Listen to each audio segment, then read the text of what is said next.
This is the Regional Artist Project Grant Online Application Webinar. It is presented by the Arts and Science Council of Charlotte-Mecklenburg. The online application is available through any of the participating Arts Council sites. For the sake of this webinar, I'm going to go through the Arts and Science Council's website.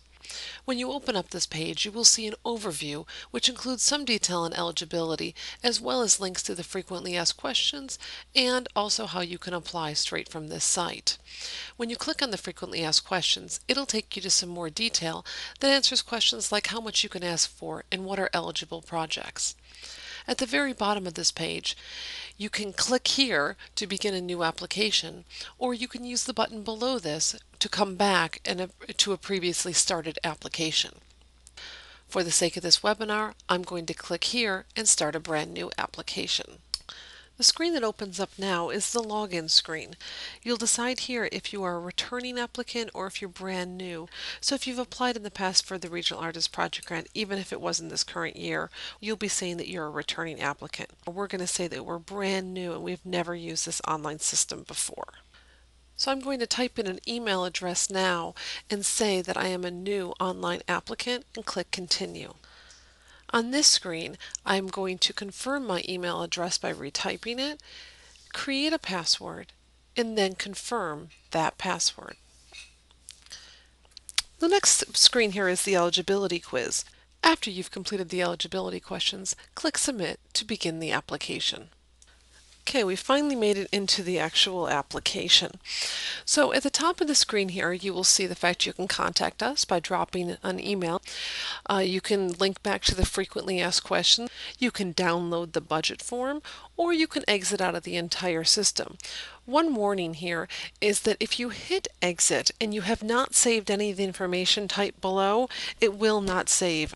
Finally, at the top of the page here, you will see that there is page navigations. There's 1, 2, and 3 pages on here. You have the opportunity to review your application. It'll tell you if there's any required cells missing, and also to get a printer-friendly version of your application. And now we get into the actual application.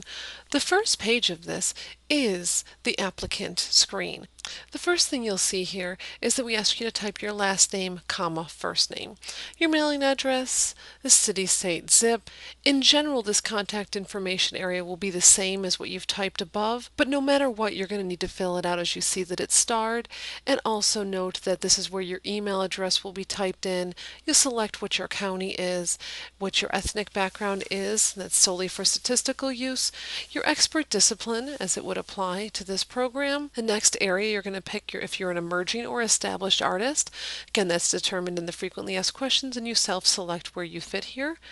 And finally, there is the artist career statement. This gives the panel a chance to see where you are right now in your artistic career.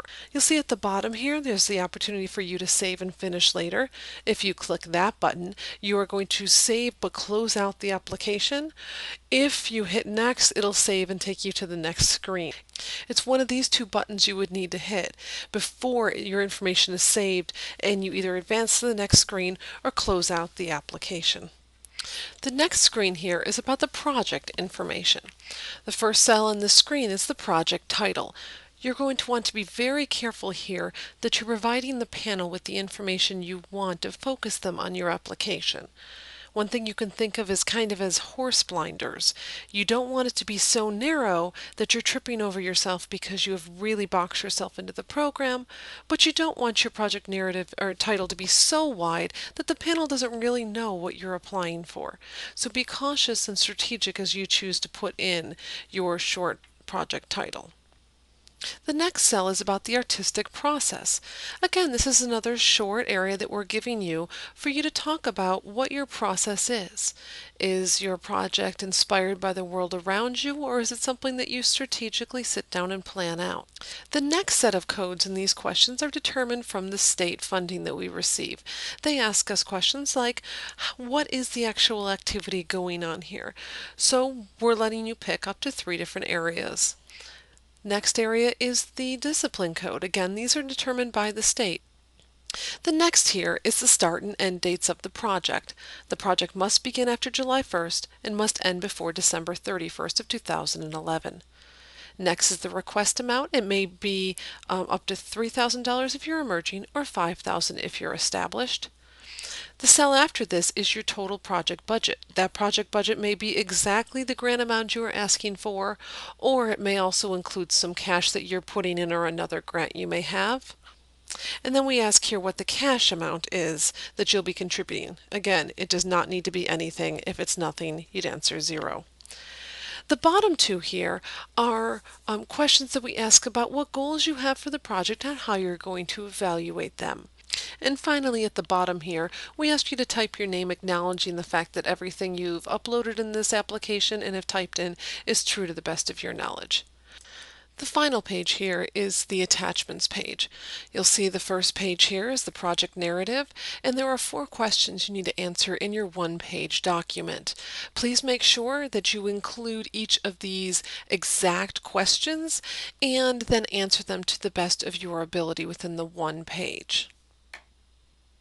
The next thing required is a project budget, and you'll see here at the top there's download forms, which will open the Excel file that you'll download to your computer.